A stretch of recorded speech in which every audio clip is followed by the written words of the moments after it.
ड्रग्जमुळे तुळजापूर गेल्या काही दिवसामध्ये चर्चेत राहिलं आणि निवडणुकीमध्ये चर्चा झाली ती ड्रग्ज प्रकरणातील आरोपी असलेल्या पिटू गंगणे यांना भाजपनं दिलेल्या उमेदवारीची 41 दिवस ड्रग्ज प्रकरणात तुरुंगात राहिलेले पिटू गंगणेंना जनतेने मात्र थेट जनतेतून नगराध्यक्ष केलं आणि आता पिटू गंगणे आपल्यासोबत आहेत.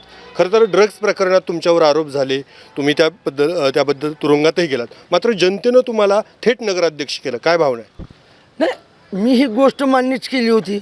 ही सगळं रॅकेट पकडून देण्यासाठी मान्य राहण्याच्या माध्यमातून मी पुढाकार घेऊन ही रॅकेट बंद केलं होतं. काय ते जे बॉम्ब करणारे लोक जे आहेत ती म्हणले मी केलं. आज मला इकायची गरज नव्हतं, देवीच्या कृपेने मला सगळं व्यवस्थित होतं. मी खाल्लं आहे, मान्य केलं. त्याचा जे त्रास मला झाला ती दादांनी इतर कोणाला होऊ नये ह्या भावनेतून ही सगळं बंद करण्यासाठी दादांनी पुढाकार घेतला. त्यात चूकच माझी नव्हती, मी खाल्लं ही चूक होती. पण सुधारण्याचं जी संधी देण्याचं जे वडिलाचं कर्तव्य असतं ते दादांनी केलेलं आहे आणि तेच आमच्या तुळजापूरच्या जनतेने केलेलं आहे. त्याच माध्यमातून मी ते प्रयत्न केला आणि लोकांनी मी चूक मान्य केल्यामुळे मला निवडून दिले.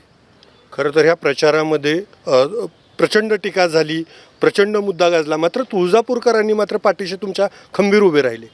त्याचं कारण काय होतं की राहत होता दादावर लोकांचा विश्वास आहे आणि माझ्यावर बी दादा विश्वास होता. मी खोटं काही बोलत नसतो, जे आहे ते खरं बोलतो हे दादाला माहिती आहे. त्याच विश्वासावर त्यांनी मला तिकीट दिलं आणि माझ्यासाठी सगळ्या लोकांनी जे तुळजापूर जनतेने प्रामाणिक प्रयत्न करून चांगल्या बहुमताने निवडून दिलेलं आहे आणि आमचे नगरसेवक बी तेवढ्या बहुमताने निवडून आले. हा जो विजय मिळवला एवढा विश्वास होता कधी या प्रचाराच्या धुराळ्यामध्ये? कधी असं वाटायचं का की आपल्या ज्या काही चुका झालेल्या त्याचा आपल्याला फटका बसेल? चूक मान्य केल्यानंतर फटका बसायची काय गरजच नव्हती. कारण लोकांना एक माहिती होतं एखादं लेकरू चुकल्यावर कसं असते, चुकल्याला सुधारायची संधी द्यायची नाही का त्याला ती ॲडव्हान्स करून टाकायचे ते. आणि तुम्ही आत्ता जे म्हणलं प्रचाराचा, तुम्ही नीट तुळजापुरातल्या काही ठिकाणी विचार, मी गावातल्या निम्म्या प्रभागात प्रचार करायला हिंडलो नाही. ही माझं आणि आमच्या टीमचं, कारण लोकांनी आमच्या टीमला सहकार्य करायचं ठरवलं होतं. तुम्ही नीट बघा, अजून तुम्ही अनेक वार्डामध्ये तुम्ही जर गेलो तुमच्या नगराध्यक्ष उमेदवार तुमच्या वार्डात हिंडलेत का विचारा. मी हिंडलोच नाही निम्म्या प्रभागात, तरीसुद्धा लोकांनी मला निवडून दिली. खरं तर तुळजापूरकरांनी खूप मोठी संधी तुम्हाला दिली आहे. एवढे आरोप असताना तुमच्या पाठीशी उभं राहिलेत. आता तुळजापूर सुधारण्यासाठीचा तुमचा प्लॅन काय? तुळजापूर सुधारण्यासाठी आमची टीम काम करून दाखविते. प्लॅन करून आम्ही काय करत नाही, कारण डायरेक्ट ॲक्शन घ्यायची आम्हाला सगळ्या टीमला सवय. त्यामुळे आम्हाला लोक निवडून देतात. यामुळे आम्ही प्लॅन जर करत बसलो, लोकांना दाखवत बसलो, ही बॉम्ब करायला लोक उलटं बोलतात. चांगलं करायचं आणि त्याचं श्रेय घ्यायची आम्हाला सवय आहे.